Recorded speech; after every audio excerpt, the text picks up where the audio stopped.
Okay, my outstanding friends, Roger once again up against the rest of the world. August 5th, 2021, Stonehenge rocks are nearly 2 billion years old. Study finds. Well, they don't understand rocks at all. These rocks are talking about, those are body parts. I'll show you this. Where do you see the heel stone? It's absolutely incredible they don't understand this. Anyway, they finally figured this all out, 2 billion years old, and because of the durable makeup according to a new study. Well, they figured out what happens is a lot of silicates show up in these stones. And they see that the megaliths are made of a stone called silcrete. Well, what it is, it's a conglomeration of silicates, but that's because, you see where silicon is? It's right above carbon. We're carbon-based creatures. The next set of rule of 8 orbitals, it just drops it to a more stable state in the silicon, which is harder and brittle and tough as hell. And of course they last for a long time. I have them. I'm going to show you them. I did the research. I know more about this than anybody on the face of the planet right now. No question whatsoever. And I'm going to show you what this is. It can freak you out, but it is true. I mean, they call this the heel stone. It's a foot. Any kid can see that's a foot. Now, I have them. I think I showed in another clip before. But that's where the blood supply enters to service the toes and so forth. Here, hold on a second. This is a new species that nobody will look at because it's not considered to be what they want to see. And it has the same sort of a situation where blood runs all across the front and services what they call the terminal fingertips and toes, and then it has to turn around and come back up the artery, and that's what this is here. I know all the anatomical features, and there's zero question that this can be tested. If you drill inside, they said they took a deep drill core and they found out it was silicates. Well, I can tell you what, I know where to look, and you find the ferrous oxides, and you'll always see they'll be red next to black almost every single time, or the red will purge out and fill with silicates, because silicates can form pretty easy in open voids. And that's really, when you take silicates and you start to add them, some of those molecules with transition metals, you get your different, gemstones. Anyway, that's vein and artery. A giant foot. And that's and the rest of the things, giant fingers and toes and all kinds of body parts. And I tried to get a hold of them. I said, you ever looked at that? It's just, I think it's a foot. And they said, please don't contact us again. Anyway, all right, I've had this DNA tested. That is the fingernail. That's the little bone bumper pad that goes up against the next bone so they can rock back and forth without being damaged. Your blood supply, vein and artery. Wrapped around on the other side is what they call a grip skin, and I smashed some off so that I could drill up inside into an arterial network and extract very high quality DNA, and absolutely it was virtually blood. And I'm going to show you this fingerprint, because on the other side has a fingerprint, so that's where I took it off of. And the fingerprint is just as good as yours is. And it is made out of the exact same stuff they're talking about, that silica stuff. Where's the fingerprint? Oh, finger grip skin, here it is. There's right there. There's my thumb. It's the size of one ridge in this guy's finger. There's no way to miss this. And this peeled off just exactly the way it shows here. This one piece, and I'll show you. I have it here, and I'll show you. And this is just as tough and scrappy and tough as hell. We'll put it in a microscope. I'll show it to you. It is that silcrete stuff they're talking about, which has a lot of silicon in it, because the carbon-based organic stuff became more stable due to nucleophilic substitution. Just look it up. There's no big mystery here. Nucleophilic substitution, very, very, very, very simple process. Hold on. All right, this is an article that goes back to April 19th, 2017, and it's about silicon-based life, maybe more than just science fiction. Well, they don't understand what's happening here. Science fiction long imagined alien worlds inhabited by silicon-based life, such as rock-eating Horta from the or original Star Trek series. And animals can eat rocks, absolutely. Now, that's not the key, though. Now, scientists have for the first time shown that nature can evolve to incorporate silicon into carbon-based molecules, which is life-based molecules. Instead of carbon, they're finding silicon in carbon-based molecules, building blocks of life, which are the molecules, the building blocks of the life on Earth. So I know what's happening. The silicon has the same number of electrons in its valence shell as the carbon. So what happens is it just becomes stable on another level, and the carbon just gets infused into the silicon as it takes on its stability. And here's what's happening. It says carbon is the backbone of every known biological molecule. Everyone that lives has carbon floating through, and it has 4 little spots that can grab onto 4 molecules, drag them around your body. Life on Earth is based on carbon, likely because each carbon atom can form bonds with up to 4 other atoms simultaneously. This quality makes carbon well suited for form of long chains molecules that serve as basis for life as we know it, such as proteins and DNA. Now, and it goes on and on and on, but the key here is, well, here's right there. Carbon and silicon are chemically very similar, and the silicon atoms can also each form bonds with up to 4 other atoms. Well, here's the deal. Here's your carbon, is in this row here. These, they call it the rule of 8. So silicon is right below carbon. Now, when you get into a wet, pretty much salty condition, which you got NaCl, NaCl, those are 2 different extremely electric molecules, or atoms. Chlorine has 7 extra electrons. Sodium only has 1. Now, in between these, what I'm going to call structural things, is all your transition metals, and those are floating around in your blood. Iron in the middle can take some on, give some up, and that's all it is. So he uses these electrophiles and neurophiles, they call them, and one of them wants, well, one of them has a ton of extra electrons, one of them wants a bunch of electrons. When these 2 get in water, they go their separate way, and they find people that are looking for electrons or want to give some up, and then they start to form molecules, and that's how you get chemical reactions. Primarily, this is what you're working with in the body, in the blood. It's almost exclusively this kind of stuff that transfers. Well, it's a transition, transitions the molecules back and forth to your cells.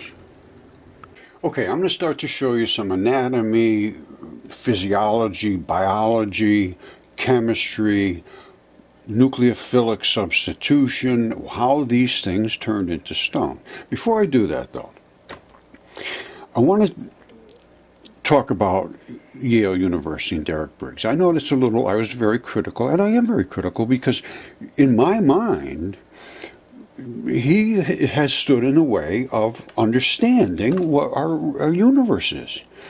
And literally everywhere I went, they said, you're only 20 minutes from Yale, why don't you go to Yale? And I said, they won't look at it. And they said, well, obviously you don't have any information, you're just some creationist, God lover guy. And I said, no, absolutely nothing to do with that. I want the specimens examined. They refuse to examine. I've never had Derek Briggs or anybody at Yale University allow me to present these. I've sent them pictures and all of my documents and all the things, and CAT scans, DNA certifications, everything. And no response whatsoever, except from Armand, who is Derek Briggs' assistant. Armand and I used to talk, but he was there just to placate me. And I knew that. And I told him, I said, you guys are going to look like fools when I'm done. And his exact words were, well, we won't be the only one. Oh, Armand, I love you, brother. And you were right on that one. All right, so let's get into the physiology of mud fossils. All right, so now you know that we have new species, we have lungs, we have blood coming out. The blood gushed out of here. I drilled a hole up in here to get some red blood out of there. We have bones, geese, and birds and everything. Feathers can turn to stone. It's nucleophilic substitution. They just have to look things up. Just call Roger. I'll be glad to help you guys down at Yale. But I need some engagement. And I'm serious. I can be respectful, but I've lost it. After 10 years of just complete denial of reality, and I'm just done being, I tried to be nice. I said, oh, you're being nasty. No, I'm not. You'd be a lot nastier if you were in my position. I'm going to tell you that right now. Because not only has it affected me in dealing with them, it's affected everybody around me dealing with me. Because they think I'm turned into a nasty guy because I'm just pissed off. And now it's going to come down to them, not to me. And I just want to mention something else. We started our own school, and it's Mudfossil University, and I've just been doing videos online. But we have to get into the question and answer series, and I have more researchers than any other facility on the face of the planet. These people are interested. They're responsive. Some people know a little bit about this. Some people know a little bit about that. We want all of these people to interact, not just be told what to say. So we started the school, and I have a friend. His name is Ra. And he will be hosting these discussions daily, and I will be putting up new information daily that you can peruse and look at and take a look at, and then we will discuss it online, and I'll answer questions. Just say, well, how's this ferrous oxide? What's these lines here? How come these lines are in this? How come a line is looking out of there? The bone was right there. We can see that. What is this thing? Why is it like that? I can tell you what it is. It's blood. Blood ran out of here. So what do we have to do? We have to look at where the blood comes in your foot. Now, this is normal feet. These are no toes. That's what I call them. The toes are inside. Now, this is where the fibia just laid up here against the tibia, which was obviously right there. Now, what happened is the blood leaked out of it. And you say, well, I don't see any blood, Roger. Well, I said, well, what are we going to have to do then? Well, we're going to have to get a microscope. Ooh, look at that. I got a microscope. Let's do a little checking on a microscope. Maybe not right now, because I got a lot to talk about. And we got to start to understand. Stonehenge is made out of body parts, not billions of years old. They're laying on the top of the earth. They didn't go digging down to get them. First of all, that's the first point. Second point is they're all flat as a pancake. They were boiled when the oceans and the rivers boiled. Velikovsky was destroyed and ignored by academia, just as I am, just as everybody else who comes forward with evidence. He went around and got the evidence. The entire world said people boiled. And the oceans actually literally boiled. People had to have hidden in salt caves or some. I don't know how they survived, but some of them did survive, but not a whole lot of them. And everything I found is from the Great Flood. Here's a lung. I know people, oh, you keep showing the same thing, you keep showing the same thing. Well, yes, that's a lung. And that's been DNA tested, and it's human. And that's the depression of the heart in the back of the lung. This is the pleura of the lung, flat as a Z-pancake, just like all of the different stuff. And it's because they all died in the flood. And then when nucleophilic substitution, and I think these guys are going to have to do a little chemistry with their anatomy and biology and all the other little ologies that they put together in disparate ways, so nobody knows anything about anybody else. Oh, you're going to have to talk to Bobby about that. I don't do that. I'm a blood guy. Well, I'm a left toe guy. I mean, it's insanity. So when you present evidence broadly, and say, I can support everything I'm saying. They don't want to hear it. I can't talk to that. It's exactly what I get. Well, I can't discuss that. I said, why not? Well, I'm an orthopedic guy. I said, who cares? Man, I'm telling you, this is a tough uphill road. But anyway, you can see this is where the blood is. We'll look at the microscope shots. And this is why it's all running across the front. And then it bleeds down into the toes and comes back. There's arteries and veins. And this is just a new species. We never knew about this. And look at the way it's built. I mean, it almost looks like it's got a button on the front holding the skin together. And when we look at this in a microscope, you'll see that is nothing more than exactly identical to my belt. It is leather. Okay, my wonderful friends, another day of discovery. And what are we looking at here? We are looking at stones that came from bones. In some cases, goose heads that have turned into stone from a process that I discovered called nucleophilic substitution. Very simple process. They understand it, they just can't put the pieces together. Bones can easily turn into rock. It's exactly what this is. And these sarsen stones are just like this right here. And that's all that was a piece of meat, which I can show you inside. We'll look at it in the microscope and all that.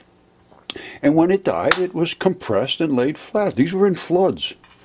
There was new creatures and new species here that we had no clue about. And it's just totally unbelievable that I have been ignored for 10 years. 10 years. I have stuff that is absolutely DNA certified, CAT scan. That's a human fingertip. It is human, absolutely 100% certain. The DNA, which I extracted from an artery, is human. That's the pads on the bottom of the fingertip, just like you have on yours. I have another one. It's huge, giant compared to this. Well, gianter. And it even still has the fingerprints on it. And the fingernail. And so do the things at Stonehenge. They still have all kinds of anatomical complexity that nobody can miss if they look at it. So let's get into this, because this is very, very upsetting after 10 years to have, oh, we got a new study. There's, oh, no, we know exactly what's going on. Well, they have nothing, you know, I don't want to be nasty, but because they have refused to engage with me, because I did the research long ago and reported it to every university on the globe. No responses other than Yale. No, they're just rocks. Have a nice day. Don't bother us again.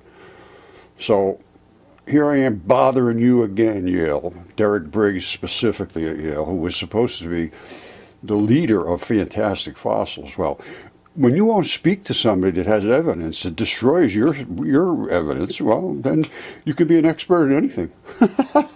You just have to say, go away, don't bother me, I'm the expert. And that's exactly what happened to me. Okay, your eyes can't see what is in front of you because you're not tuned into it. But pay close attention, let your mind think clearly. If this was a giant, what would that be? And if this was from a giant, what would that be? Well, it's kind of hard to tell. But I can tell you what. I have a foot here. And I know this is a foot. About that, there is no question. And it is a foot of, you know, something about our size. And that's where the bone goes there. And that's where your the tibia and the fibula go side by side. Bones, the tibia just falls right off. The fibula, I mean. No. And you could barely see where it was in place. If you just get it in the right light, you can see where the bone comes down, and it ended right down here. It's on, oh, that's not bad. You see it right there? You see it coming down? Sometimes you have to get it in the right light. You have to get it in a little moisture. And if I put moisture on here, we would see the red blood start to get a little redder. And I suppose I should do that. I have the microscope fired up, and we could look at it in the microscope and see it that, yeah, let me just throw a little water on there. But water really makes a big difference in the way you see things in almost everything that is biological, because biology just loves water. Biology is just water lover. You see that? Now it's turned pretty red. I can make things turn red Almost that fast. Now, I have the microscope, and they go away from being real red pretty quick too. Whoops, I gotta turn the scope on, hold on. This takes a second. And I gotta focus. Alright, there's the blood. Alright, here, I'm gonna, you see where I am right there. I'm gonna focus in up there, that's the scope. Alright, now, I hope you can see that. You see that? That's red blood. And that's really, I believe, right there is one of the arterial, there's what they call vascular networks. And blood vessels go between the red blood, and then eventually it'll turn black when all of the oxygen is used out of it, and then it ends up going into the veins. But you see, this is how easily you can see, look at that. This thing's been kicking around here for years, 10 years at least. You go all right today and get blood out of rocks, you can't miss. All right, so that is the blood situation. Now, hold on, let's come back to reality here. Ba-da-ba-da-boom. So, what am I saying? We know these are blood in the rocks. There's just no question about it. And this here, right there, has got the same blood and the heel. If you look, and I probably showed you, or I will show you, about the pattern of the blood and how it flows through and services the tips, and how it comes down and services the heel and wraps around, extremely interesting. And this is where you get a lot of red blood right there. And just see how easy I can see this. Well, I suppose I should show you the heel blood too. It's the same thing. Hold on. Might as well do it. Oops. I'll tell you, that monitor is like it's made out of Kevlar or something. I smash that thing all the time. All right, here, hold on. This is where there's a pretty good supply of blood. You can see the holes. You see the little blood vessels? Right in there, right around all the little red ones. And then they end up, that's the whole nature of blood vessels versus arteries and veins. The arteries and veins are way up inside, but the blood vessels come down to service all the tissue. Everything has to be serviced with blood. So that's the story behind the blood situation. Now, let's get back to Stonehenge, because they are nothing more than gigantic body parts. Okay, like I said, I'm a little upset. Yes, obviously, 10 years of having the evidence I have. I haven't hidden whatsoever. I've been asking for engagement, and that's, if I get that, I can be respectful. I still have a couple of molecules of respect left in me that I can work with somebody that will contact me. I'm not out to hurt anybody's career or any of that stuff. I am out to present what I think is evidence that supports the heel stone at Stonehenge. A 10-year-old can see that's a foot. There's the toes of the foot. That's where the blood comes out. You've got veins and arteries that feed all of those. As you just saw, I showed you the blood. This is the also coming down is where when you ever see the black, there's black and red. The red is the arterial blood. It still has the extra oxygen. The black is the vein blood, which is going to go back up to the heart and liver and all that business. Now, down here, remember I showed you my foot, it has that pattern. This is where all the blood is distributed to your terminal, your they call them terminals in some places, your fingertips, toes. And that's where the blood has to come back and come back up. And that's what's happening with some other issues now with people that have lung damage. The little fibers in the lungs that are supposed to be springy, they break, and then they go flow through the blood system. And at the very end, you have a heavy-duty artery, and it has to filter over through little tiny bits of blood vessels. And by the time it gets to the other side, it's the black blood, and it comes back up. Well, they can't get through these little tiny vessels because they're just fibers. And they call it COVID toe now. They're looking at that. Because the kids are getting COVID in their lungs, they don't even know it. And they're strong enough to withstand it and just sort of work with it every day. But the fibritic part is not fixed. That's what I think. I could be totally wrong. Don't take it. Go to your doctor and ask him, this guy nuts, or is he saying, because you look up COVID toe, do whatever you want. I'm not giving any advice to anybody about anything. I'm not a doctor. I'm not even smart. I just look at things and I say, well, let's test it. And you can test this, no question whatsoever. You drill through the surface in deep enough, you'll get to fresh blood. Literally fresh blood. Let me just show you something.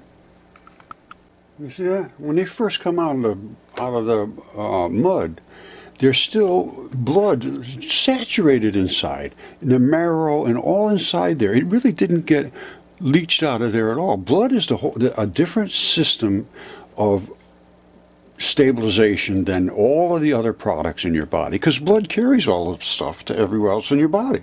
So it's a whole different process. It's called a transition metal blend, really.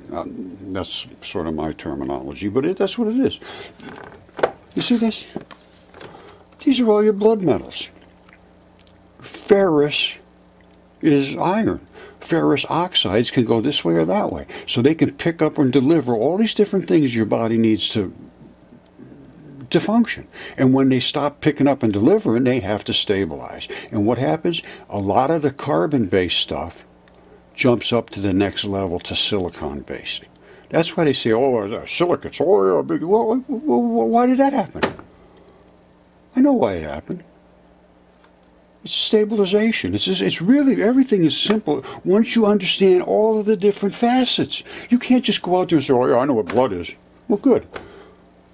Anyway, I get upset about these things because to just say I'm an expert and literally hide is what I have gotten from virtually 100% of our educators. That's distressing. All right, I just got this from somebody. Seeing is believing. The rocks were alive. There's no question about that. Now, right away, this is silicate. These are sandstone, silicates. First time ever seen anything like that. Well, yeah, because you're just starting to open your eyes. And they point to the stomach's gut. Is exactly the same. Yes, it is. And I said, yep, it is what it is. And I posted this that shows that tendons are this right here. And we're way down into the fibrils here. It's unbelievable. I agree. It's a very, very, very difficult mind transition. But if you want to just hide in the woods from reality and say, ooh, well, then it's up to you. But it don't work for me, buddy. All right, I want you to understand something. Velikovsky did all the research on this, was destroyed by academia, same people, and Greg J. has put up this Worlds in Collision, Chapter 4, Boiling Earth and Sea. And he talks about Velikovsky, how Venus was just born 3,500 years ago, literally from the feared god Jupiter, which I see that giant red spot, and I could call that a vagina. It's almost exactly the same size as Venus. See, these people say, oh, the guy's crazy. No, I'm not. You guys are the ones that won't listen to anything. If we could talk about things and go back to these ancient texts that Velikovsky posted about, I mean, he had the whole thing, and he was on the top of the bestseller list for 11 weeks in a row, and academics forced them to take the book off the shelves, or they would never again buy anything from that same publisher. So he had somebody else take it over. But you should come up and watch this. It's very, very interesting. And I posted it, and here it is in the Quran, as a matter of fact. And as a matter of fact, I let him know I'm going to do a video about him. Anyway, here's what I said from the Quran. Chapter 81, Suratur, the overthrowing. This is in Sahih International. I don't want to pretend I'm an expert at any of the stuff in the Quran or the Bible or anything. I am not. I just read a lot of things and I try to put pieces together. And I'd like to be knowledgeable in every bit of the pieces, because you can't just say, oh, that must make sense, and not have any idea why it makes sense.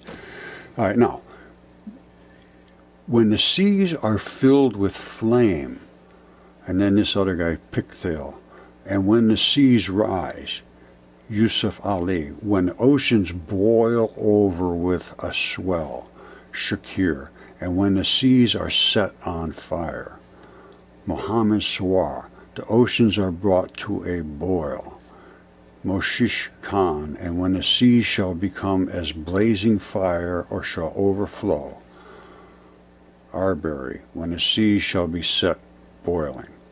Now, this is exactly what Velikovsky said. They were reported, not just there, and basically everywhere. And this accounts for a lot of the preservation of all of the things that I'm showing. I originally thought they were just flesh in a flood and they drowned. Well, boiling is a whole different story, and I'm starting new experiments right now with preserving boiled flesh versus just, because I did it, I preserved it, and it works. And it doesn't take long. It only takes about 6 months to a year to stabilize. Now, stabilize is different than harden. Harden, it takes a long time. You have to have invasion of gases and molecules come in there and oxidize and things like that. And at the same time, carbonized things will become siliconized. Is what I found. And it makes sense. Any chemist can understand this. Carbon and that's silicon. They're right in the same valence arrangement, and they have the same basic attractive properties. One of them is more stable than the other, silicon.